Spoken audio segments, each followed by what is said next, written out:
Uy, may bago kaming merch para sa mga mahilig mag-drawing. We're bringing back Baybayin na isa sa mga OG ng ancient scripts. In collaboration with Lloyd Zapanta, isa sa mga baybayin gods at type artists dito sa Pinas. Pagsuot mo to, parang nagiging kapartner mo na ang kasaysayan. Make your ancestors proud. I-represent ang atin pero make it aesthetic. Makabayan pero drip. Meron itong 2 colorways, black and white shirt. Available na ito sa Shopee para kaya mo na bumili at the palm of your hands. Dahil dito sa Di Na To Drawing, ang drawing lang ay para sa papel, hindi sa plano. Adudu karte!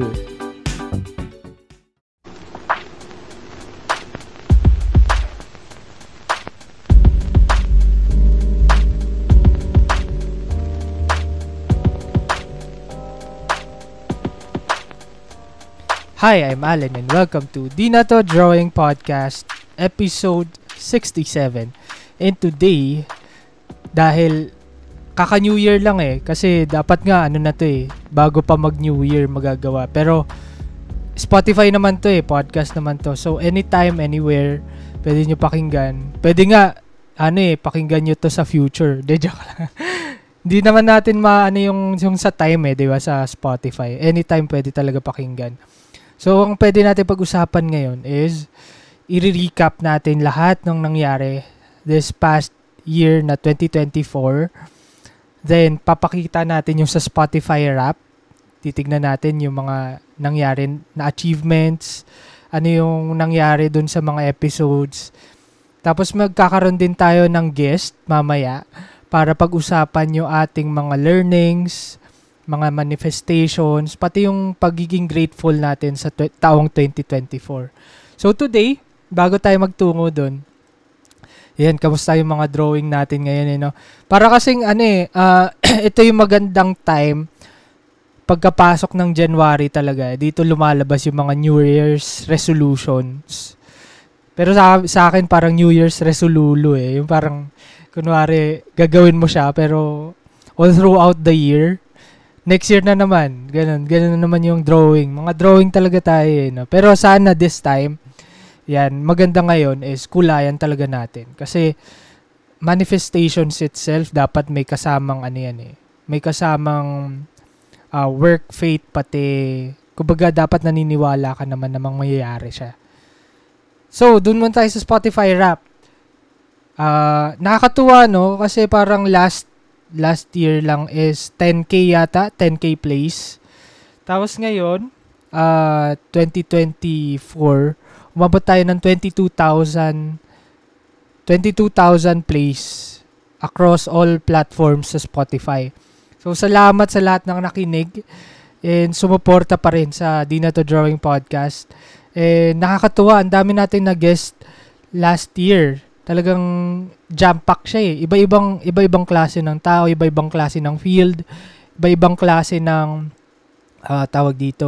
iba-ibang klase ng mga ginagawa sa buhay. So, iba-iba ring klase ng mga topics like nagkaroon tayo ng segment about travel, about movie reviews. So, ano kaya yung next magagawa natin? So, tignan lang muna natin kung sino yung top 12 na yung ginawa kong countries.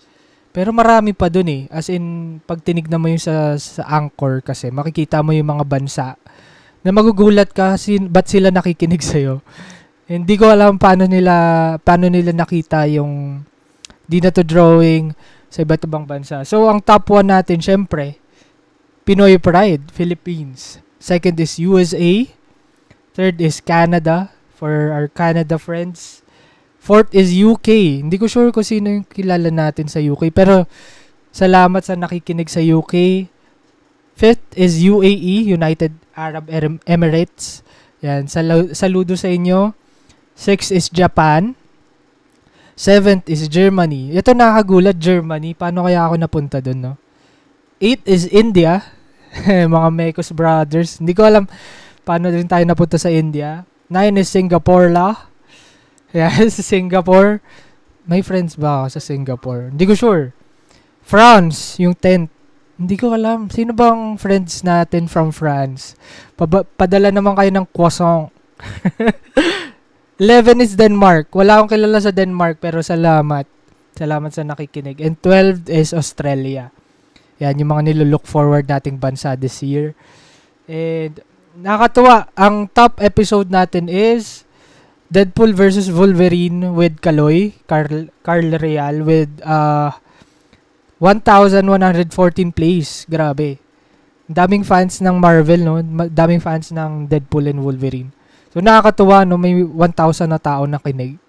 Sobrang liit siya sa iba, pero sa akin, sobrang dami niya na, knowing na di naman kami ganun kasikat na podcast. And, nakakatuwa, top podcast siya for 118 fans. So, sa 118 fans na talagang nakatutok dito sa Di Na To Drawing Podcast, salamat sa inyo. Kasi, hindi biro yan. Top 1 ka na podcast ng 118 na people. So, kung pag tinignan mo siya sa auditorium, sobrang daming tao na yan. Na yan. Stage fright na pag magsasalita ka sa harap nila. Galing. So, doon na tayo sa ating guest and pag-uusapan natin yung mga learnings, manifestations, realizations, pati sa mga pinapasalamat natin last year, 2024. And ano pa yung mga nilolook forward natin? Naging guest na rin natin siya. Siya yung top episode last 2024. So, yung topic namin is about Lotto. Ayan. So, kilala nyo na siya. And isang suki na rin na guest dito sa podcast. So, without further ado, please all welcome our guest, Yula Rehis. Ayun. Hi, everyone. Hello ulit. Narinig naman ako, di ba? Oh, rinig ka naman. Clear and loud. So, ayun, nandito ako sa bahay mo. Ayun, nasa bahay siya ngayon. So, ayan. First time ata yung episode kasi namin lagi. Kasama ko siya dito sa studio. Wow, studio. Oo.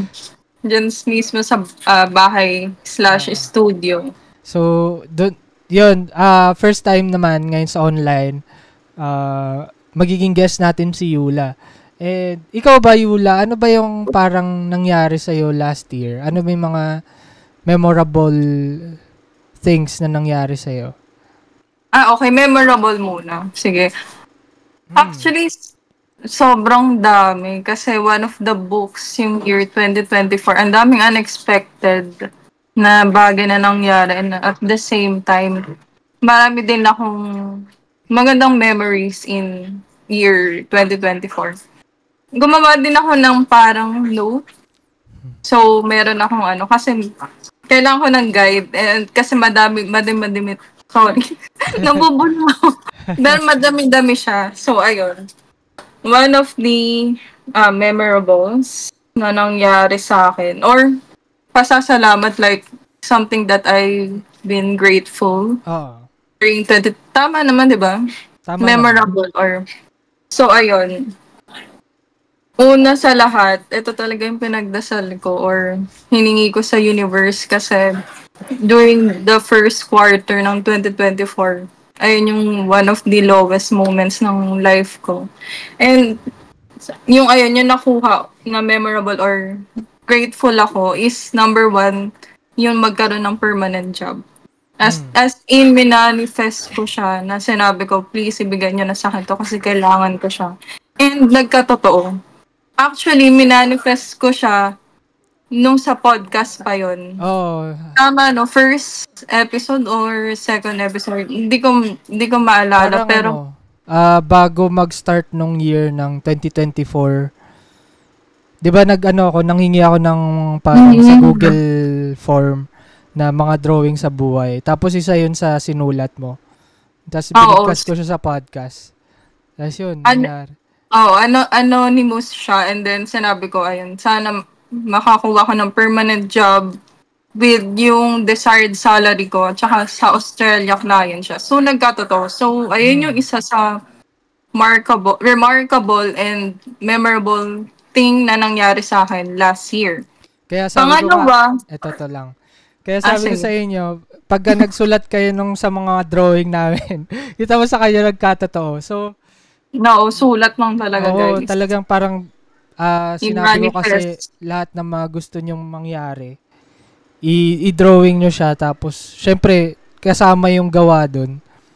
Titaw nyo, nagkatotoo yung ano niya, yung drawing niya talaga. So, sa mga gusto pala magsulat, sa mga gustong manifestations, mga drawing sa buhay, meron pa rin kaming link dyan na mga drawing sa Google Form. Fill up nyo lang siya, tapos babasahin ko siya kada end of episode. Di ko na siya mabasa kasi wala talaga nagsusulat na after. No? So, yun, sinabi ko sa inyo, patunay na buhay yung ginawa ng Kayula, na natanggap talaga siya. Nakuha niya yung ano. Ako nga rin kaya, dapat magsulat din ako sarili. Oh, Sabi kailangan ako, mo magsulat para ako yung marinig ko. magsusulat sa Google Form namin mismo, tapos babanggitin ko yun. Ayan, so ano pa? So, ayun, pangalawa, ito talaga grabe. Hindi ko akalain na possible pala siya. Kasi ano goals ko siya and dream country ko siya. Or, Ah.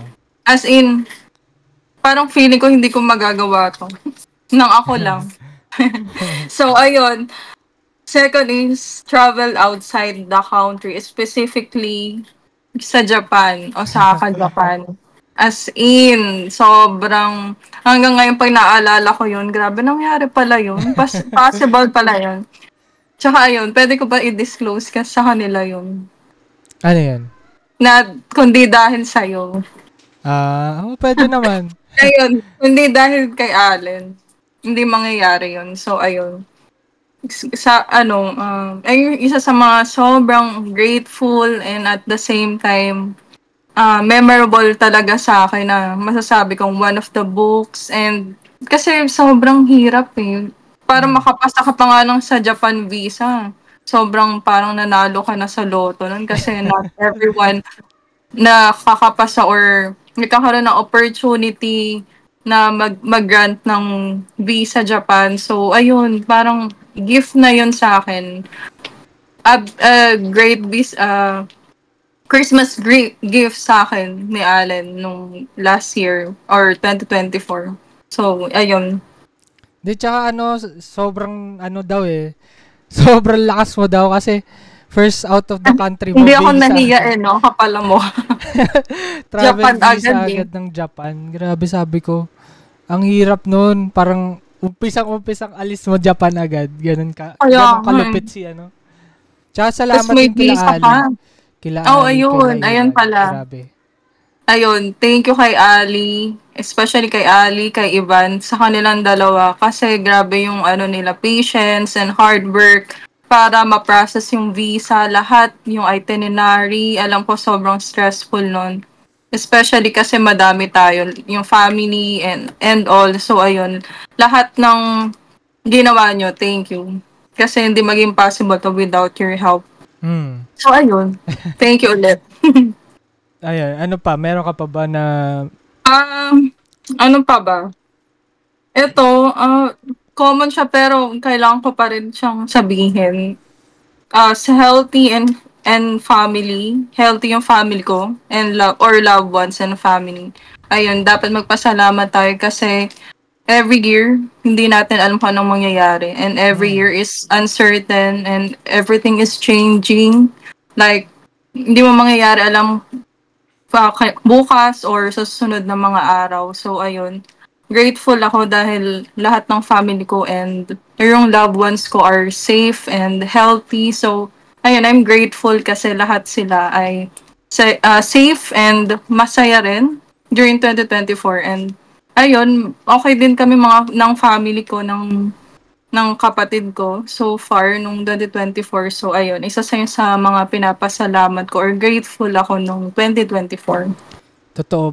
Tsaka ano yan, isa yun sa ano parang pinaka-basic na nakakalimutan ng tao, yung health. Kumbaga, ang hirap din kasi maging adult. Kumbaga pagka yung health kasi minsan hindi na natin napapansin na sobrang importante niya. Na once na talagang tinaman ka ng sakit or nagkaroon ka ng matinding sakit, ang daming madadamay dyan eh. May work, may family, relationship, lahat eh. Kaya dapat talaga pinapasalamat yan na magkaroon ka ng magandang kalusugan. And dapat talaga maganda yung ginagawa mo rin sa sarili mo. Hindi lang sa physical health, hindi lang sa, pati sa mental health, dapat medyo tutukan din natin siya. Ayan. Yeah. Yun yung mga, ano pa, mga dapat tignan natin. Ano pa yung mga parang, meron ka pa bang ipapasalamat or may mga nangyari ba sa'yo ng taong 2024 na sobrang core memory mo rin? Ano ba? Pero last na, napasasalamat ko siya. Bukod sa parang core memory ko. Siyempre gusto kong pasalamatan yung sarili ko. Kasi I would like to take myself. Cliche siya pero guys, pasalamatan niyo yung mga sarili niyo. I mean, totoo naman. Hindi naman kasi natin alam yung nangyayari sa buhay. Like, yung struggle, lahat ng mga silent battles natin na pinagdaanan last year. So, you have to thank yourself as well kung ano lahat ng napagdaanan nyo. So, kasi ang unang-unang maging kakampi nyo is yung sarili nyo. So, ayun, gusto kong pasalamatan yung sarili ko for for keeping going, and of course hindi ko hinayaan na kainin ako ng kalungkutan or anumang struggle, kasi alam ko at the end of the day ako lang naman din ang sasalo ng sarili ko, and ayun, kailangan natin lumaban. Ayun yung goal ko din na syempre hindi naman na parang in-invalidate ko yung feelings ko na hindi maging malungkot. Part siya ng pagiging tao. Pero ayun, kailangan natin maging grateful or pasalamatan yung sarili natin kasi hindi natin 'to magagawa without yung help ng sarili natin. So ayun. Ayun yung isa sa mga pinapasalamat ko talaga yung sarili ko. Pero totoo nga yun, parang minsan din nakakalimutan natin pasalamatan yung sarili natin na ginawa natin yung best nun na patuloy pa rin tayong lumalaban. Patuloy pa rin tayong nagtutuloy sa lahat ng mga ginagawa natin. And to think na parang, syempre lahat halos parang iniisip natin, pamilya, kaibigan, trabaho. Minsan nakakalimutan natin pansinin yung sarili. Nagkakaroon ng self-care na sana naman bigyan nyo rin ng importansya. Yun parang ansaya din kasi isipin yung sa 2024. Sa akin kasi parang yung 2024 madaming first. Ang daming first time kong nagawa. Hindi lang sa podcast, sa career, pati first time na nangyaring masama na sa career. Dami rin. Kumbaga halos lahat ng first nangyari sa 2024 ko. So simulan ko na sa una. Sige, ikaw naman. Ako naman magtatanong. Sige. Sa umpisa sa akin, yung Grafica Manila. First time ko makapunta doon isa yun sa nilulook forward ko dati pa nung college. Sobrang mahal kasi noon. Pati... Last year lang pala yun. Hindi ko namalayan. Tinignan ko lang yung dates. Tapos may podcast pala kami about sa Grafica. Yung kasama sila Lee. So, kumbaga parang iniisip ko, ang surreal niya na kaya ko nang gawin yung mga dating hindi ko nagagawa nung nag-aaral pa ako. Kahit yung umpisa kong nag-work, hindi ko pa afford yun yung sa Grafica Manila. Kasi parang sobrang thankful ako nakapunta ako doon kasi ang dami ko natutunan doon sa mga artists, sa mga speakers, pati yung network na makukuha mo doon sa Grafica Manila, ang ganda. Second is yung yung sa NFT NYC. First time. Last year lang pala yun na feature yung work ko sa New York. Sige, hindi na pala magtatanong. Hindi na ba? Sabihin mo na, go. Lahat na. Sunod-sunod. Para kumbaga, first time na nalagay yung work ko sa New York pa. Kumbaga, sobrang unexpected nun. Hindi ko siya naiisip talaga na mangyari sa buhay ko. Ever, kahit sa ang buhay, parang gano'n. Like ever since? Oo, hindi ko in-expect yun. In-expect ko lang yung parang dito lang or kahit nga dito lang basta mapakita Pero yun, grabe yun. Tapos sa Times Square pa talaga. Doon sa malaking billboard nila. Kaya, wala. Parang isa yun sa ano. Pero may contrast yun mamaya, sabihin ko. Sunod is yung MOCAF. First time ko rin mag-MOCAF. Modern Contemporary Art Fair. Yan. Sa tulong ni Santi. Na-meet ko siya sa art fair at Atelier Talks. So binigyan niya ako ng pass. Salamat kay Santi. Sa Art Plus magazine yun eh. Parang kumbaga yun, grabe, iba din yun na feeling pati experience kasi first time ko talaga makita ng ganong kasi art fair napunta ako na pero yung MOCAF hindi pa. So parang first time ko rin. Sunod, puro art events na parang yung mga dating di ko napupuntahan dahil mahal, dahil wala akong kilala or wala pa akong, hindi ko pa afford. Then yung sunod is yung Purveyor Fair, courtesy of Allen Esteban of Novice. Sobrang solid yung support nila this year. Grabe, ang dami nilang ginawa na parang nakatulong sa amin. Pati, sobrang dami ko natutunan sa kanila, sa team nila, sa Novice. Check nyo yung Novice magazine, sobrang ganda kasi nung gawa nila. Tapos yun, sa Purveyor Fair, nakita ko naman kung paano yung sa business side. When it comes to having your art and passion na pwede mo siyang gawing business. Doon ko na-realize yung sa Purveyor Fair na kaya pala. Basta gagalingan mo siya, tapos gagandahan mo yung curation mo, yung concept mo, pati yung intention mo kung bakit ka nagbebenta or bakit ka nag-showcase ng ganong art piece or kahit ganong art materials, merch. Yun, na-realize ko din doon sa Purveyor Fair. Then, ano pa ba?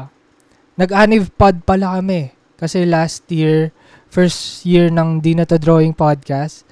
So, sana magkaroon ng live event. Nag-Aniv Pod last year. Kasama si Derek tsaka si Wedgie. Ay, oo nga pala. yung parang improv namin. Yung trinay namin yung improv, Oo nga, yung nagko-comment na alala ko yun sa Facebook. Yun, masaya din yun. Kaso nag-brownout nung dulo eh. Ay, oo. Nag-brownout nung dulo. Pero yun, ang galing nun. Sana next year or this year or sa future years, magkaroon tayo ng parang live event. Di Na To Drawing podcast. Pwede tayo mag-live pod. Tapos merong live gigs. Tapos art event. Maganda yun sana. Sana magkaroon tayo niyan. Manifest mo na. Oo. Isa yun sa mga nililook forward ko na main event ng Di Na To Drawing.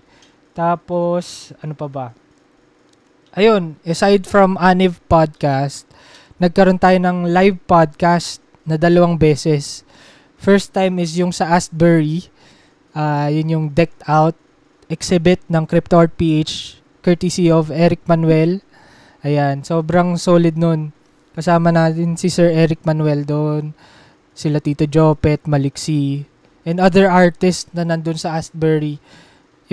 Sobrang surreal nun first time namin mag-live podcast. Ang ganda pa rin pala nun. Parang nakakapanibago pero ang saya rin pala. Then yung sa Baguio, yung nagka-live pod kami dun sa saan ba to? Ano ba tawag nung yung lugar? Sa 123. Hindi, 123 block. Sorry, ipa pala. Yung... Ako na, my God. Oo nga, nakalimutan ko yung name. Pero ang ganda doon. May Bonifacio. Yung Upper Bonifacio, 217. Yun, 211, 123. 123 block pala yung isa. Sa Magdaluyong. Yun. Masaya din mag-live podcast nun sa Baguio kasi malamig.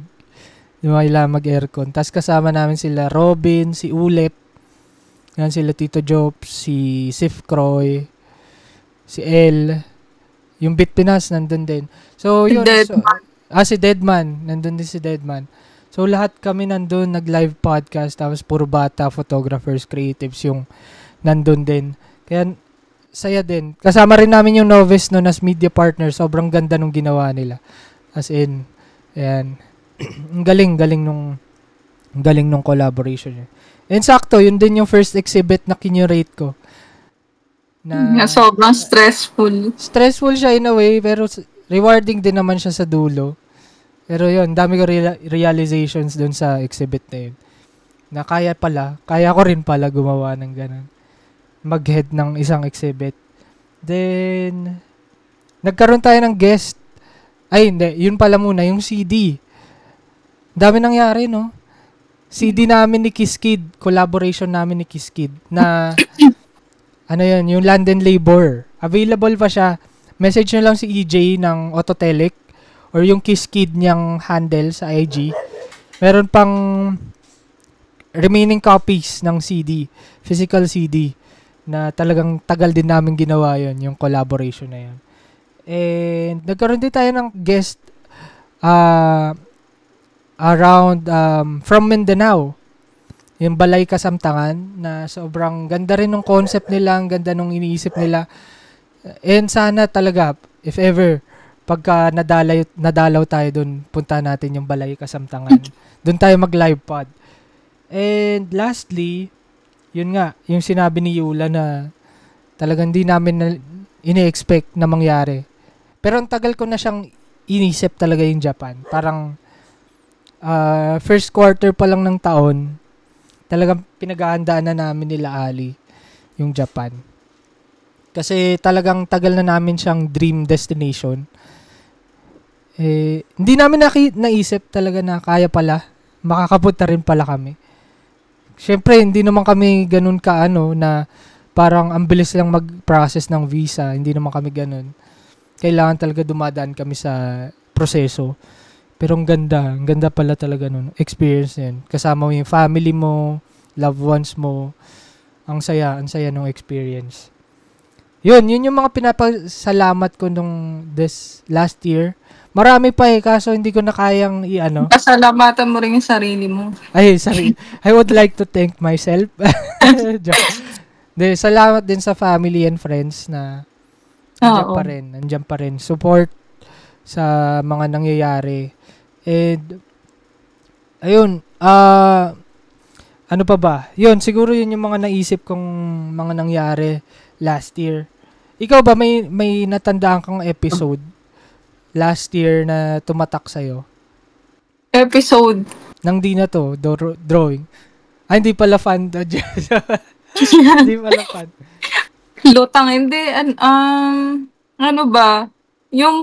Siguro yung palagi pagkasama mo sila, Derek tsaka Wedgie. Lagi ako natatawa sa inyo eh. Yung dyan din, yung time na nag-brownout, di ba nandyan ako, nakikinig lang ako, ayun. Anong title? Ayun yung anniversary yun, di ba? Oo, anniversary podcast yun eh. Oo, ayun yung favorite ko kasi ang candid lang, tas subtle nung ng podcast nyo. Ang ganda, wala. Natatawa lang ako sa inyong tatlo. Nakakatawa din kasi sila eh. Nakakatawa chill sila. lang. I-guess talaga eh. Parang Ayun yung favorite ko. Umpisa pa lang dark comedy na eh, yung Oo. Yung mga comment ng tao, ganun. Gusto ko yun. Yung mga tanong. Ayun yung favorite ko. Ba't ikaw, anong favorite mo sa episode ng podcast mo? Actually, madami. Ikaw ba ay tinutopak? Tug-tupak, tug-tug-tupak. O nagtatantrums? Tara, at pag-usapan natin ng inis, Hate, senti, trauma. at baka kahit papano, kami ay makatulong sa'yo. Kung ikaw ay may topak o tantrums or both, welcome ka. Join us. I'm Kian. And I'm Geraldine. As we talk about topics that will surely give you topak and tantrums. Lagi niyong tatandaan, topak is human, to forgive is divine. That said, Tantrums responsibly. Listen and follow us on Spotify. Bye! Hindi ko rin masabi. Kasi, ang dami ko na-guest last year. Halo-halo. May tungkol sa art, may tungkol sa mental health, may tungkol sa business, may tungkol sa travel, sa movie reviews. Halos lahat. Wala akong masabing Wala akong mapili kasi baka magtampo sila. Tsaka yung di na to drawing diverse na parang hindi lang siya nasa art scene or nasa Para siyang more art and culture kasi na Oo. yung last year eh. Hindi lang ngayon, siya from art eh. yung last year pala, ang dami nangyari na unexpected na meron palang more na pwede mong i-showcase or gawing episode Oo. ng podcast mo. Oo, yun nga eh. Parang, kumbaga, ang saya lang kasi yung iba nagbibigay talaga ng topic. Bigla lang magme-message. Pag-usapan natin to, ito yung magandang topic. Tapos yung iba, parang may nag-email sa akin. May business pitch kami. Ay, wow, Gusto panis. nyo bang i-feature nyo kami? Ang ganda, di ba? Parang, Ako. tapos siya, may cultural value. Kaya, ang galing din nung parang curated siya in a way na organic. Natural siyang dumadating. Yung guest, yung topics. Kaya, ang saya lang din. Hindi ako makapili kasi lahat sila magaling. Maganda yung topic. Pero yung solo pod ko. First time ko mag-solo pod last year. Ano ba yung Naka-live. Outside? Ata, oo. Oo, yung outside review. Naka-live pa. Oo, nag-live podcast. Nag-podcast ako ng live. Tas solo pod ko. Wala, nakakapanibago yun nang walang kausap. Pero ang hirap din pala nun. Pero ang galing, nagawa natin. Yun yung mga naalala ko. So, yung pala, syempre, hindi lang lahat masaya nangyari last year eh. Kumbaga marami tayong realizations, may learnings din tayo. Ano ba yung parang mga naisip mo nun na naranasan mo na natuto ka? Sa akin kasi, palagi ko naman tong sinasabi sa sarili ko kahit anong mangyari. Realizations ko siya kahit anong mangyari. Basta every year. Sorry, ang gulo. Pero ayun, realizations ko siya every year. Na always keep going no matter what happens. Maging part siya na lang kasi siya ng memory eh. Kumbaga, okay, bad day ngayon. Kinabukasan, hindi mo na kung anong mangyayari. Eh yun nga, yung sinasabi ko kanina, hindi sa ini-invalidate mo yung feelings mo or ginagaslight mo yung sarili mo. It just happens na meron talagang bad and good days na hindi mo siya maalis. So, na-realize ko, kesa naman na ang tawag dito, sige, malulungkot ako, pero kailangan ko pa rin mag-move forward or to keep going kasi at the end of the day, ako lang yung tutulong sa sarili ko. Na pinakaunang tutulong sa sarili ko, I mean, meron syempre yung support ng loved ones and your family or your friends. Pero, ikaw talaga yung sasalo ng sarili mo. So, ayun, always keep going. Ayun yung na-realize ko. Or palagi siya nakadatak sa sarili ko. Ayun yung parang naging mantra mo siya, no? Na, mantra ko siya. Exactly. Yun yung, ayun. So, yun yung parang kumbaga, may ganun din akong experience talaga na pwede ko nga gawan siya ng separate episode na solo pod. Kasi medyo mabigat siya. Mabigat siyang topic sa akin. Na yung meron akong learnings dito na pwede ko sabihin yung sa NFT NYC. Sobrang big achievement siya.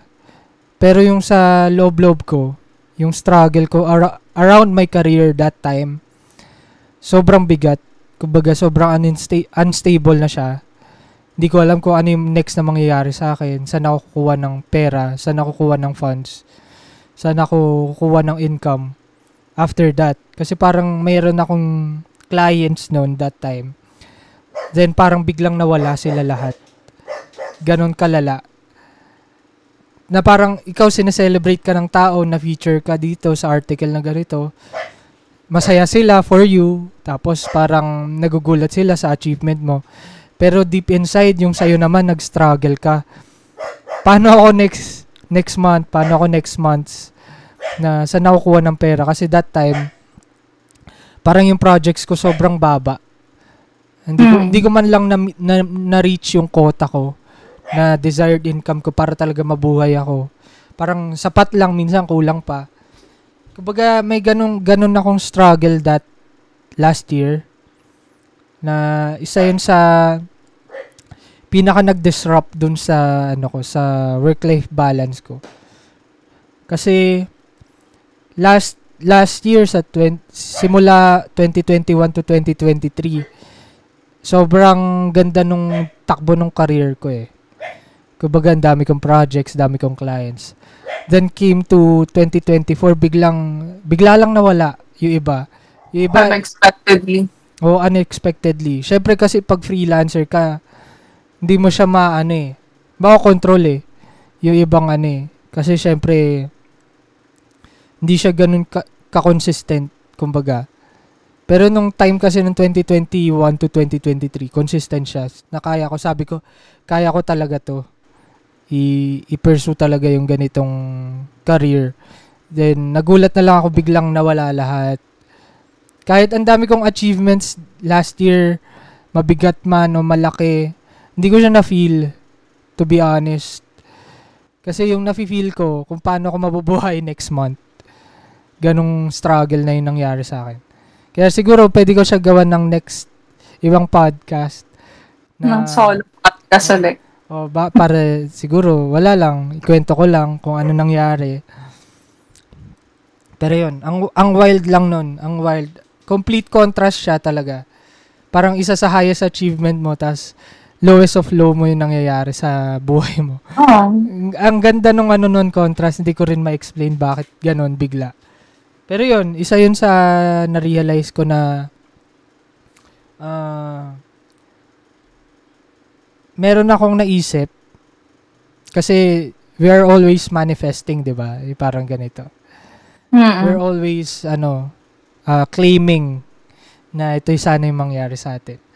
Pero na-realize ko last year, there's a difference between chasing and manifesting.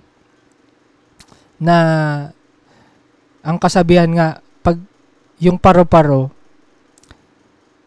if you keep chasing the butterfly, hindi siya pupunta sa'yo eh. Pero if you stay still, hayaan mo lang siya yung lalapit mismo. Kumbaga na-realize ko last year kasi sobrang natakot nga ako sa career ko. Na ang dami ko rejection last year, ang dami ko in-applyan ulit. Gusto ko na, parang trinay ko na magbumalik sa corpo.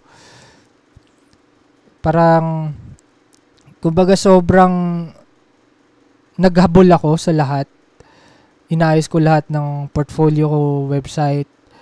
Pero grabe, parang kahit lahat na ng ginawa mo na lahat eh. Pero wala pa rin dumating, kumbaga. Or yung ibang doon, mali yung timing. Probably, may mga ganun. it's not the right time. Or talagang May ganong kasabihan. Tsaka parang may na-frustrate ako some point kasi dapat andun na yung opportunity pero na-turn down ko kasi ang bigat nun, grabe. Kumbaga, yun yung sabi ko nga, may difference between chasing and manifesting. Na if you keep forcing yourself sa akin, parang di siya dumarating eh. Na minsan may right amount of force na kailangan mong gawin. Pero yung pag sobrang force talaga, feeling ko yun yung pinaka mas mahirap, mas mailap yung opportunities. Hindi ko alam, baka sa akin lang yun, pero sorry, naging dark na. Hindi naman. Yun yung yun yung mga na-realize ko last year. Ikaw pa, meron ka ba iba? Pero gusto ko lang sabihin na may times lang talaga na hindi nabibigay kasi meron pa tayong mas deserve na yung karapat dapat sa atin. So, ayun nga, ang sabi ko sa'yo, always keep going. Kasi bababa at tataas. Pero kapag nandyan ka, hindi ka na-give up, may great reward yan sa universe. Kaya, nagpatato ako guys. Para nagsisimbolize. Alam na ba nila yan? De joke. Ay, hindi. Pero matagal, hindi. Feeling ko alam na to ng magulang ko Kasi, ayun, siningit ko lang no? Pero meron siyang kasing sinisimbolize yung tattoo ko about my personality and then yung perception ko all the universe conspires. So, let the universe do yung, yung obligation nila or yung Yung thing nila. rights. Yung thing nila sa atin na kapag ibibigay talaga sa'yo, ibibigay sa'yo. So, ayun, yung nafe-feel mo ngayon, normal naman yun eh. Kasi, syempre, trinabaho mo yun eh. Tsaka ayun yung isa sa mga ina-achieve mo last year. Pero ayun, sabi ko sa'yo, you have to always believe in yourself and to keep going. Kasi ibibigay naman talaga sa'yo yung deserve mo. And marami ka naman din talagang mas deserve or yung opportunity na ibibigay sa'yo. So, malay mo. Di ba, ngayong year. Ayun, okay lang ma-feel mo lahat ng yan. Sino nga ba yung author ng All the Universe Conspire? Si Paulo Coelho. Ayun. Tama ba yung pronunciation Alchemist? ko? The Alchemist. Doon ko siya actually nakuha. Sa Alchemist yata. Mm-hmm. Tapos, ito pa. Kumbaga, yung mental health nyo talaga kailangan nyo alagaan. Totoo. Kasi last year talaga challenge yung mental health ko eh. As in, dami nangyari. Ang lala talaga. Pero pwede ko siya ulit gawan ng isang episode, iba na namang topic. Pero yun, feel free to to check on yourself, to check on your friends and family. Pati kausapin nyo lang. Ayun, kahit kausapin nyo lang, hindi mo naman kailangan parang professional or something. Ang importante is nandyan kayo and nakikinig kayo. Ayun yung magiging nyo sa kanila, help. As simple as parang kunwari catch up lang, na yun eh. Kasi nga we are social creatures, kailangan natin ng ganyan eh. Na kailangan din natin ng socialization, ng quality with others. Kumbaga, hindi tayo nabuhay para mag-isa lang. Ganun siya eh. Kaya yun, check nyo yun. Or if ever talaga kailangan nyo ng tulong, may mga apps dyan na pwedeng makatulong. Yung like Now Serving. Yan, check nyo yun. May mga pang mental health silang doctors. And yun, parang talagang kailangan din minsan ka ng professional help pag di talaga kaya. Pwede kayo mag-seek doon. Ano pa ba? Tsaka i-insert ko lang to. Meron din akong ginagamit na app. Free lang siya. Ang pangalan ng app niya is Talk Life. If hindi ako nagkakamali. Parang Anong pangalan? Talk Life. Talk Life. Oo. Tapos, dun, para siyang makakamit ka or makakapag-socialize ka sa iba't ibang tao na meron din pinagdadaanan. And it's for free. So, ayun, pwede mo ilabas lahat ng ng lungkot or lahat ng problema mo. Makikinig sila sa'yo. Ayun. Pwede nyong i-download yun if gusto nyo. Kasi, naman siya free. Tsaka, ayun, okay naman yung mga tao doon. Nakikinig naman sila. If gusto nyo lang ma-try. Na-discover ko lang din siya. Hindi ko alam kung meron ba na sa Android. Grabe, iPhone na naman. iPhone supremacy na naman. Basta, chinek ko siya sa iOS, sa App Store, meron siya. Baka meron. Try nyo na lang din, guys. Ano pa? Baka makatulong din. Isa pang na-realize ko last year is parang sa money management. Iniisip niya dapat money is a blessing. Hindi siya masama. Ang magiging masama lang siya is parang talagang na-obsess ka. Kumbaga, love for money talaga na sobrang-sobra. Yung greed na, yun yung masama. Pero yung parang, ibig sabihin, kunwari, nagkaroon ka ng promotion, kumita ka ng ganito, then parang nagigilty ka to gastos no? Ang konyo. Naigastos yung Nagalasal lang pala. Charot. Parang, kumbaga, yun nga, kumita ka ng malaki, tapos parang nabayaran mo naman lahat ng bills mo, lahat ng obligations mo, nakapag-save ka na, nakapag-invest ka. Tapos parang nagigilty ka pa dun sa bibilin mo.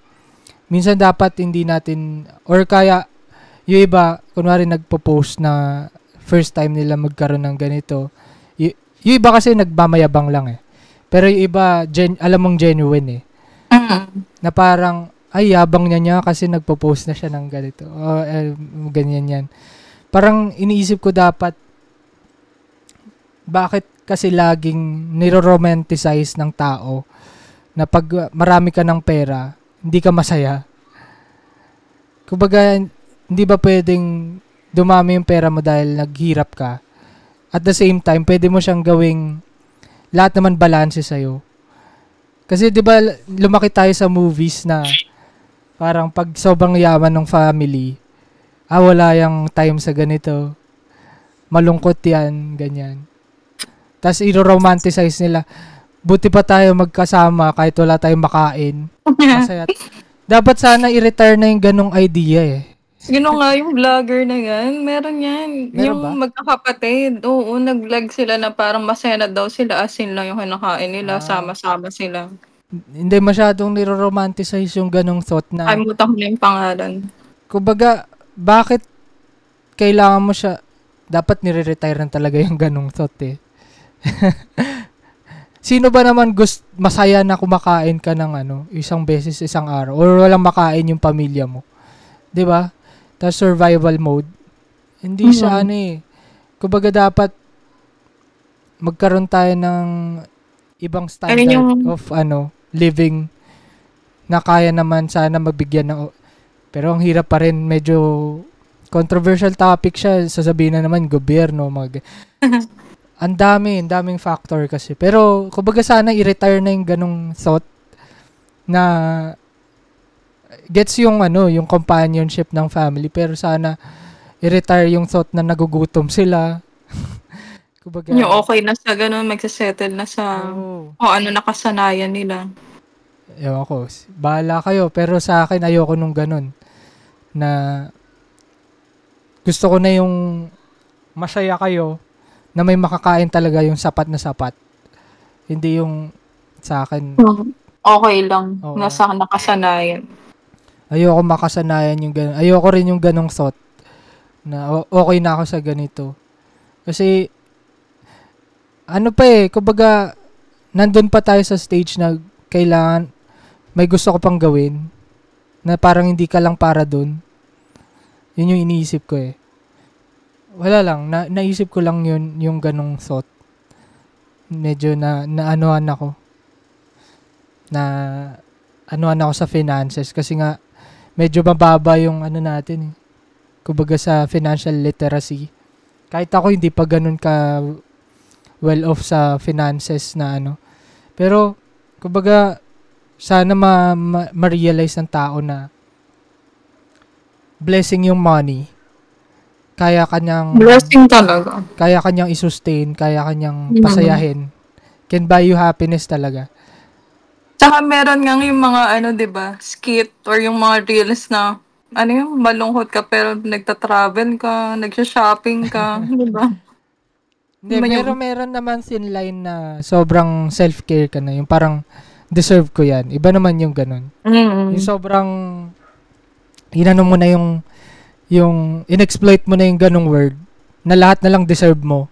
Wala na natitira sa'yo. Kumbaga, naghihirap ka na masyado tas kaka-deserve mo yan. Medyo na-OA yan naman ako dun. Yung iba. Wala nang balance. Oo. Kailangan balance pa rin. Mm-hmm. Yun, ano pa ba? Ano pang realizations mo? About freelancing na yun, pero baka gumawa ko ng isang episode pa nun. Iba naman yun. Medyo mabigat din yun eh. Pero yun. Yun siguro muna. Yung mga realizations. Ano naman yung gusto mong i-manifest this year? Ikaw muna. Uli. Sa akin, parang 2 to 3 lang eh. Sige, go. Kasi parang, ang isa sa talagang minamanifest ko talaga this year is, eto pala, alam ko na kung bakit yung iba, sa akin to sa point ko, alam ko na kung bakit, kahit sobrang grabe tayo mag-manifest, kahit sobrang dami nating, grabe tayo magtrabaho, minsan, hindi siya nagkakatotoo yung pagmamanifest natin. Sa akin, sa first-hand experience ko, ang dami kong minanifest last year. May mga natupad, may mga hindi. And, napansin ko, pag nagmamanifest ako, parang sobrang vague. Kumbaga, sobrang scattered yung yung kumbaga ginagawa kong thoughts, ginagawa kong action, scattered siya. Hindi siya focused, kumbaga. Tapos napansin ko yung mga na-manifest ko last year na nagkatotoo. Yun yung mga focused yung goals ko, naka-organize yung thoughts ko nun. Kaya sila natutupad. And, eto nga, bago ako mag-manifest, napansin ko nga, yun nga, dapat, kunwari, kung gusto mo magkaroon ng job na ganito yung sweldo, tapos, isipin mo kung saang field, parang ginagawa ko, dapat maging specific ka, na tama. ganon. Ay, oo. Sorry, pero wait lang. Nung time na nag-manifest ako, specific talaga. Diba, specific siya. And hindi lang siya dapat specific. Kumbaga, dapat lahat ng ginagawa mo towards that manifestation. Tsaka nasa puso mo. Yung puso gusto mo talaga, yung willing mo talagang ma-achieve. Kasi yung sa akin last year, ang dami kong minanifest. May mga opportunities lumapit, pero hindi natutuloy. Kumbaga, gusto ko ganito. Ganitong income. Ganitong field. Pero halo-halo kasi yung in-applyan ko, ang dami. Scattered siya. Kumbaga, that time kasi frustrated na ako. Yung iba wala na akong choice. Kailangan ko na siyang i-grab. Kumbaga, doon pa lang parang yung sa puso mo, hindi mo na siya hindi ito yung minamanifest ko eh. Kumbaga, doon pa lang, minsan kaya siya hindi natutuloy, napipigil siya. Nabibreak siya. Pero ngayon, yung first kong minamanifest talaga is magkaroon ng consistent 6-digit income na. Kasi, besides doon, gusto ko talaga nasa creative side. Ano yung specific job or meron ka bang specific job na ini-aim, ganon? Gusto ko talaga sa sa managerial na talaga na ako yung mag-oversee. Or it's either yun, or it's either din yung job ko na in-house editor naman, pero foreign client, na tuloy-tuloy yung bigay. Kumbaga, nandun na ako sa point na yun eh. Kailangan nandun na ako sa momentum na yun. Na dapat masustain ko na siya this year. And it's either maging art director ulit or maging senior editor on weddings talaga kasi nandun ako eh. Nandun yung position ko. It's either the two na nasa creative side.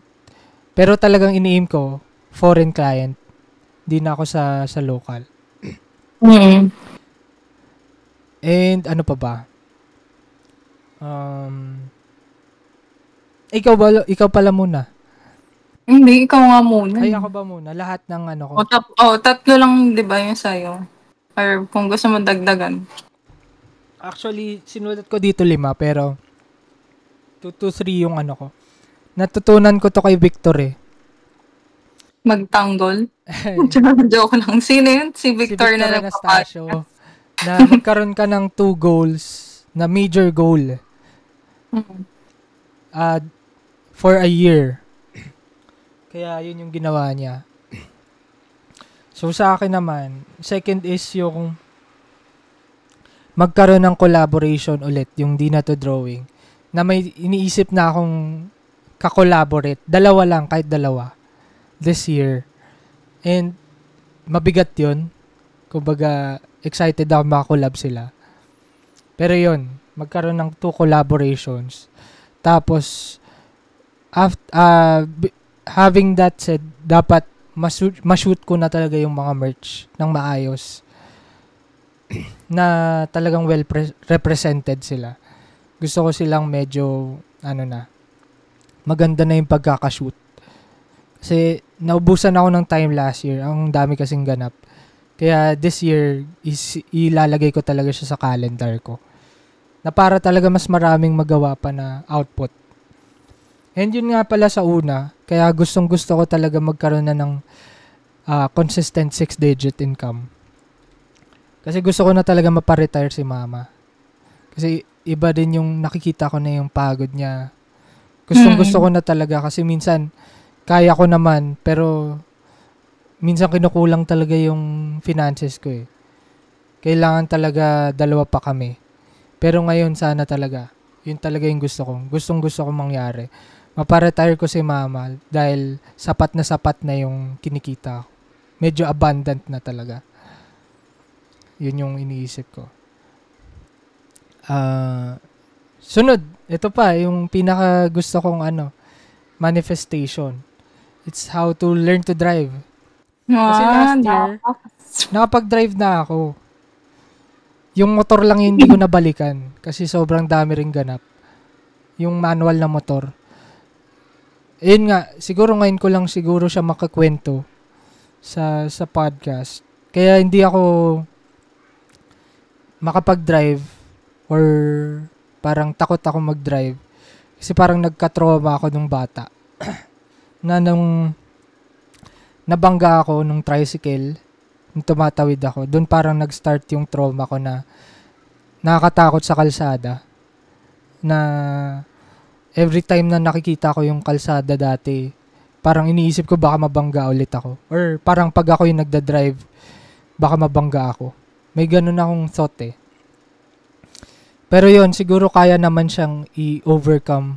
Kaya yun. Ha? Kaya naman yan. Oo, kasi nung nag-driving school ako, kaya ko na eh. As in, maganda na yung ko. May plano ka ba? Like, anong month? Ganun. Yun nga eh. Parang sabay na tayo. Sabay na tayo mag-enroll. Oo. Hanap tayo ng month. Pero yun, this year yan. Para talaga, talaga ako na yung magdadrive. Kila mama, kila papa, susunduin ko si Yula, ganun.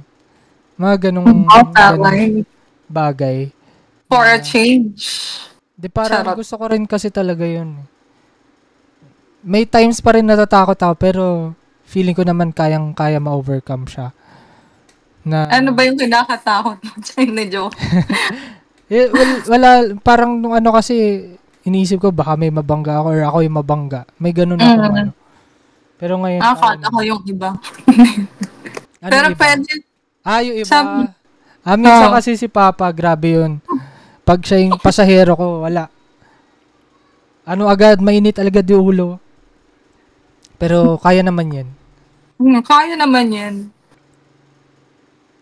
Step by step process. Tsaka no pressure naman. Kaya mo naman. Excuse me. Ayun. Yung 4 to 5 ko naman.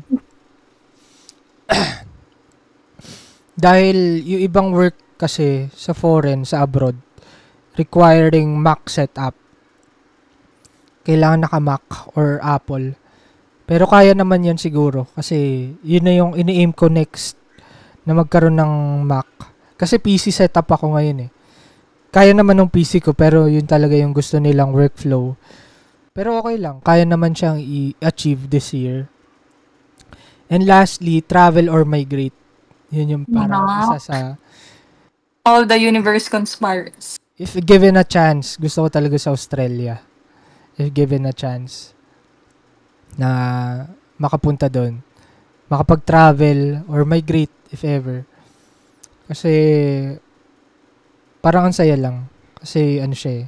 Bekay naman, wag mo kaming kalimutan. Nakita ko yung kasama yung art and culture doon. Ang ganda eh. Parang okay siya. Ang gandang avenue nga sa art and culture rin. Pati sa lifestyle nung... Saka yung na-meet nating artist. Yung artist from Australia siya. Australian siya. So, hopefully din mag-guest natin si Reese. Kaya, yun yung mga nilook forward natin this year. Siguro yun lang yung major kong minamanifest, yung 5 yun. Ikaw naman.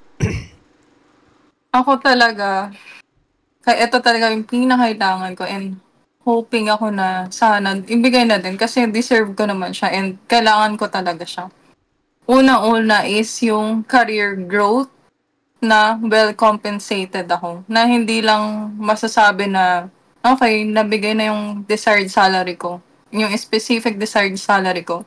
Pero iniisip ko din sana merong benefits like may HMO, basta may health benefits or merong allowances. Kasi deserve naman natin yun eh. Yung work hard tayo ng work hard, trabaho tayo ng trabaho. Tapos, syempre isipin natin, ano pa ba yung mga deserve natin? Ano pa ba yung mga, yung parang may isip natin na satisfied tayo. Hindi lang sa, okay, maganda yung career natin. Ito yung dream job ko. Ito yung gusto kong position. Pero isipin din natin na well compensated ba tayo? So, ayun yung iniisip ko. Sana naman, this year, magkaroon ako ng trabaho na well compensated ako. And at the same time, masaya din ako. And, ayun, yun nabibigay sa akin ko ano yung kailangan ko. Kasi, guys, alam niyo naman ang Pilipinas, hindi natin kayang umasa sa government na, okay, nagbabayad tayo, PhilHealth, ganyan, SSS. Pero, syempre, di ba, merong mga companies na hindi nagbibigay ng perks or benefits like HMO. Kailangan natin yan. Kailangan natin i-secure yung sarili natin and at the same time yung family natin na meron din, may benefits din sila nakukuha and ikaw, na habang nagtatrabaho. So, ayun, minimanifest ko na sana bigyan ako ng trabaho na deserve ko. Pangalawa, travel more. Kasi ang saya pala eh. Sabi sa'yo, Iba yung nakaka-addict feeling. yun. Nakaka-addict ang travel. Ayun, yung parang, okay, sige, feeling ko kapag na-attain ko yung career na gusto ko, or yung deserve ko, possible naman yun eh. Mag-start na yun eh. So, kapag nangyari yun, feeling ko, mangyayari din yung gusto kong mag-travel outside the country. Ayun, gusto ko din mag-travel with my family, kasama yung si mommy and daddy, and then yung mga kapatid ko. Ayun din yung isa sa mga goal ko next year. Na hindi lang ako, pati din sila, kasi masaya mag-travel with family. Ayun, nakasama ko yung family ni Allen. And then yung family ng asawa ni Ali, si Ivan. Ayun, masaya. Masaya pa na yung feeling na nagta-travel. So, hopefully this year, mangyari din yun ulit. Tapos, eto pa ulit-ulit lang siya, pero hoping ako na mangyari na. Mag-lose na ako ng weight. Mabalik yung dati kong weight. Ba't Kasi ano ba timbang mo ngayon? Hindi ko rin alam eh. Ayoko munang timbangin yung sarili ko kasi kakakain ko lang dahil sa holiday season. Pero ayun, hoping ako na mabalik ko yung dati kong weight during pre-pandemic. Mga nasa 50 kilos something na. Ano lang yan? Ay. Deficit lang. Oo, ayun. Nag-start na ako ngayon. So, ayun, tutuloy-tuloy ko lang siya. And kailangan ko lang ng hard work, patience, and consistency. Sana naman selfie ko. Tapos, eto rin, isang mga dream ko. Siguro dream ko siya ngayong 20s. Kasi nasa 20s pa rin naman ako. Pero late 20s na. Sad, charot. Pero ayun, attend concerts. Kasi last year, ang daming dumaan na concerts eh. Coldplay, last year nandito. Ayaw mo kay Andrew E. Just... concert. Oo, kasama si BBM, charot. Joke lang. Hindi, joke lang. Ayun. Last year kasi, yung Coldplay eh. Tagal ko na yun, parang since college, ako favorite band ko yan eh. So, ayun, nalungkot ako last year. Sino ba magka-concert ngayon this year? Hindi ko pa alam yung line-up. Hindi ko pa alam kung in-announce na ba yung line-up or... Ayun. Kaya gusto ko din sana... Sino ba gusto mo makita live? Si Taylor Swift. Kaso last year din nasa Singapore. Si Taylor Swift. Si Shish na lang. Pero ayun, sana. Ayun na naman yung mga gusto kong i-achieve. Kasi alam ko naman deserve ko yun. And ayun, sana it's my time. Kasi hindi lang naman din para sa sarili ko. Para din naman din to sa family ko. Actually, kasi hindi na din ako ganun nakaka-give back and hindi ako sanay kasi sa family namin, ayun,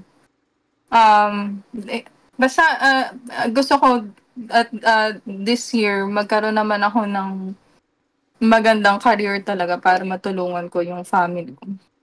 Ayun. Ayun, yun na lahat yung minamanifest mo. Yes, ayun lang naman ang sa akin. Mga New And Year's resolulo. Oo. Hindi siya, hopefully hindi lulo, no? Pero ayun. Yan, yung mga viewers natin, kayo ba, ano ba New Year's resolulo nyo? Pwede nyo Or i-comment. gusto nyo i-manifest. Oo. Comment down below, tapos pwede nyo i-comment sa Spotify namin kung ano yung mga New Year's resolulo nyo. And check nyo na lang yung episode na to. Pati, ano pa ba, ang isa sa mga maganda sana naman, no, wala magkaroon ng pandemic ngayon. Yun nga, yung sinend ko sa'yo kahapon yung sa China. Sana naman di naman matuloy. Kasi, Sana. ang dami na naman maapektuhan yan. Diyos ko po. Although, kikita. Maraming makikinig ng podcast ulit. Baliw. Joke lang. Kasi di ba, mga tao nasa bahay lang. Pero mahirap. Maapekto na naman yung work ko. Wag na naman. Pero sana wag. Ayun. Kasi work ko, live events na naman yun eh. Kaya, mahirap. Ayun pala. Nasulat ko na yung pwede nating lineup sa this, hindi nyo kita dyan. Pero may lineup yan. Ayan, dami oh. Mga lineup of guests ng Dito to Drawing. Ito, nandito siya sa notebook ko. Okay. So, sana talaga mag-guest natin to lahat. Dami kong nililook forward na sana mag-guest natin dito sa podcast. Kasi sobrang dami matututunan dito sa mga taong to. Kaya, yun. Siguro yun muna, no, yung mga pwede natin pag-usapan. Tapos, kung may gusto kayong i-manifest, may Google form kami. Tapos, isulat nyo lahat dun yung manifestations nyo, mga drawing sa buhay, tsaka New Year's resolulo nyo. Sulat nyo lang dun sa Google form, babasahin namin yan kada end of the episode. Sana magsulat naman kayo, sana maganda yung pagpasok ng taon nyo. And Happy New Year sa lahat ng mga drawing. Sana makulayan na lahat ng mga drawing natin sa buhay this year. And anything, message sa ating mga viewers bago tayo magtapos? Ako, ayun. Sabay-sabay tayo mag-manifest, guys. Kung gusto nyo mag-comment or magsulat dun sa link, tama ba? Sa link ni Allen, go. I-push nyo na yan, lalo na pag alam nyo namang deserve. I-manifest nyo na. And, ayun lang, be patient and keep going. Merong ups and downs, pero, ayun, ganun talaga ang life. Yeah. We have to keep going. So, and then thank you din sa lahat ng sumusuporta sa podcast ni Allen. Thank you. Kasi, hindi rin to maging possible without yung help nyo or yung support. So, ayun. I hope na makita kayo or madagdagan pa yung viewers niya this year. Ayun. Ay. Salamat ulit sa naging guest namin, naging partners, collaborations, pati mga sumuporta, mga nakinig. Salamat sa mga nakinig talaga, grabe. Sobrang solid yung suporta nyo dito sa Dina to Drawing. And abangan nyo yung mga bagong content namin. Baka mag-live podcast kami or mag-walking podcast kami. Di natin alam. Basta yun. Ay, ang ganda nun, walking podcast. Oo, may naisip na akong ganong format. Pero hopefully, sana ma-pull off yun. Pero yun. So, for more exclusive updates, feel free to follow Dina to Drawing Podcast on Facebook, Instagram, X, YouTube, Spotify, Playback, and Shopee. Meron kami mga merch doon. Nakakollaborate namin yung mga artist. Ito, suot ko ngayon yung Aniv Pod namin na pwede nyo i-scan yung code. Tapos mapupunta kayo sa Spotify code Spotify channel ng Dina to Drawing. Ayan. So, check nyo na yung Shopee namin. May mga merch kami doon. So, dahil dito sa Dina to Drawing, ang drawing lang ay para sa papel, hindi sa plano. Bye, guys! Salamat! Happy New Year, guys! Happy New Year, guys! Ayun!